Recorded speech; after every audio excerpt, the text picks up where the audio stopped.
Bonjour à tous, alors je suis Mélina Cabas et je suis brigade sur la Circo de Saint-Martin-de-Croix et je travaille aussi pour le SNUIPP. On va se retrouver dans une première vidéo sur les différents types de postes et il y aura plusieurs autres vidéos pour essayer de répondre à toutes les questions auxquelles on aurait pu répondre si les stages mouvements avaient pu se tenir. Alors les différents types de postes. Dans le 13, on peut être adjoint ou adjointe, j'ai ma classe tout simplement. On peut être aussi brigade de circo. Donc brigade de circo, c'est être remplaçant sur une circonscription et on peut remplacer aussi bien en maternelle, en élémentaire ou sur des postes ASH.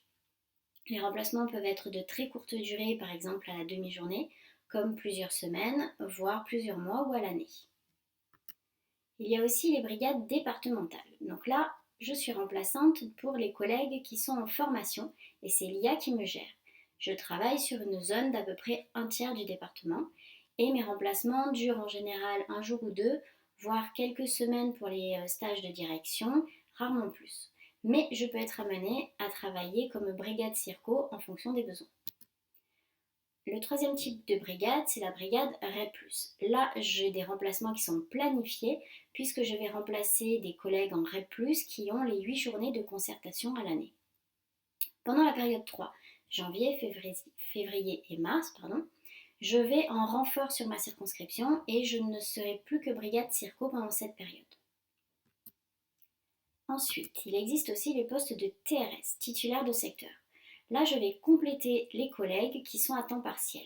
Donc, je suis rattachée à une circonscription et je vais compléter le lundi dans une classe, le mardi dans une autre. Parfois, j'ai des mi-temps, voire un temps plein sur une classe.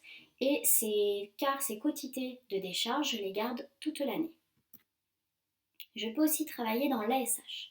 Là, j'ai une classe spécialisée qui peut être une ULIS, une SECPA, ça peut être aussi dans un IME, une ITEP. Il y a plein de sortes d'ASH différentes.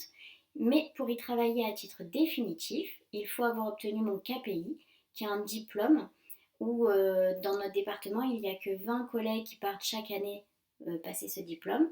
Et sans ça, je ne peux être sur ces postes-là qu'à titre provisoire. Ensuite, je peux être aussi directeur ou directrice. Là, je vais m'occuper, en plus de l'organisation pédagogique dans l'école, je vais m'occuper de tout ce qui est administratif, en plus de m'occuper de ma classe. Pour ça, il faut être inscrit sur la liste d'aptitudes. Et pour être inscrit sur la liste d'aptitudes, il faut avoir passé un entretien et avoir déjà plus de 2 ans d'ancienneté dans le métier. Enfin, cette année, il y a un dernier type de poste, on va dire, c'est les postes spéciaux pour les T1, qui sont des postes réservés à 50 T1 pour l'année qui vient. Ces postes-là sont pour 2 années. En 2022, vous serez donc obligé de refaire le mouvement. C'est des postes qui sont situés dans des zones moins difficiles et on les obtient en fonction de son barème. Donc les T1 qui les demanderont et qui auront les plus hauts barèmes les obtiendront. Dans la liste des vœux, nous en parlerons dans une dernière vidéo, il est notifié classe X, mais on aura le temps d'en reparler. Donc on a fait le tour des postes qui existaient, mais nous reviendrons plus précisément dans d'autres vidéos sur les brigades et sur les TRS, sur les barèmes et tout un tas de choses. Alors, si vous avez la moindre question ou vous voulez juste nous préciser quelque chose, vous pouvez nous écrire sur nos pages Facebook, que ce soit sur la page ou par nos messengers, nous appeler à notre permanence, ou enfin nous écrire sur un de nos deux mails, que ce soit le mail du SNUIPP ou le mail de Spécial Néo, donc néo.snuipp13. Voilà, bonne journée, à bientôt, au revoir.